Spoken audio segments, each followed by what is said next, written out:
Hi everybody, this is an overview of what we're going to be doing this week in language arts. I try to do this if I'm not going to see you in class or as needed if things are a little bit tricky. So there are 3 big tasks expected of you this week: the syllabus scavenger hunt, the I wish my teacher knew letter, and your nouns and verbs grammar lessons. I'm going to talk about each of those in detail. Before I get to that, please make sure that you've watched my welcome video. It should be in announcements. It should be in the introductions module under content. So take a look at that. It's just a quick 1-minute video. And then I want you guys to create a short video too on Flipgrids, just so I can get to know you, see your faces, make sure that I'm going to call you the correct name. And you just have to say your name and one thing about yourself. So very low key. Please take some time to do that if you haven't already.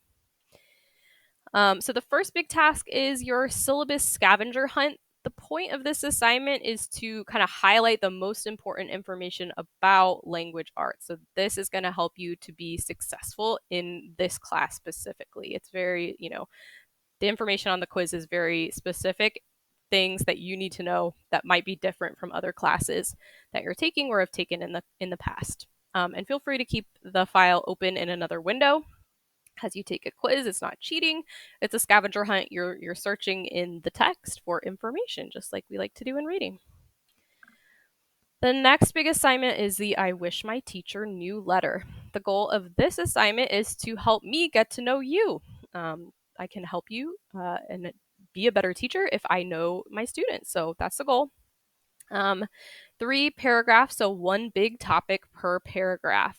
So you could have a paragraph about like your hobbies and what you do in your spare time. You could have a paragraph about like your goals for your future.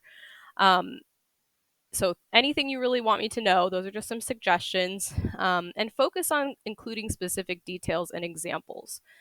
For this assignment and most assignments in my class, I'm not going to give you like a length requirement or sentences or word count, anything like that. So focus on giving me those specific details and examples, right? Don't just say, oh, I like to play sports. Tell me what sport. How long have you been playing it? Do you play on a travel league? What made you, what position do you play?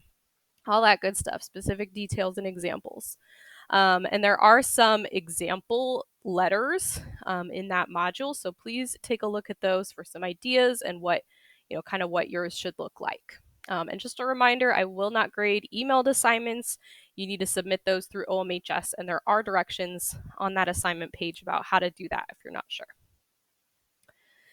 And then the last big thing this week is your grammar lesson on nouns, verbs, and pronouns. You will have a grammar lesson pretty much every Wednesday. And then the quiz for that lesson is due the following Friday. So not 2 days later, but the following Friday. So please make sure you're working at your own pace, getting through that, watching all the videos, doing all the practice. But just keep in mind, you will have a lesson every Wednesday. And then, of course, reach out for help. Come to office hours if you are struggling with grammar. I know it can be tricky for a lot of kids. So this is kind of a breakdown by day, and you guys can kind of see this too in your schedule. In that tab, you see everything for every class, but you can also sort to a weekly view. So you can kind of keep an eye on, okay, what am I working towards on Friday? Because you guys know those due dates are 12 noon on Fridays. So this is just kind of a breakdown. Feel free to pause if you want to kind of make note of this, of what you should be doing each day. So looking forward, our live classes start next week. I am so excited to meet you guys and hang out with you, even if it's just for a little bit, because after next week, we will have 2 weeks of no live class for that beginning of year SOL testing, unfortunately. So we'll have 1 live class next week, and then our office hours and our regular live class schedule will start that week of September 20th. Next week also starts our regular K-12 lessons, so like 1.01, 1.02, that type of thing. And then just a reminder, mic checks also will be week of 9/20, so please make sure you have a working microphone that week. That is required. So just keep an eye out for information and announcements. And then, of course, just send me an email if you have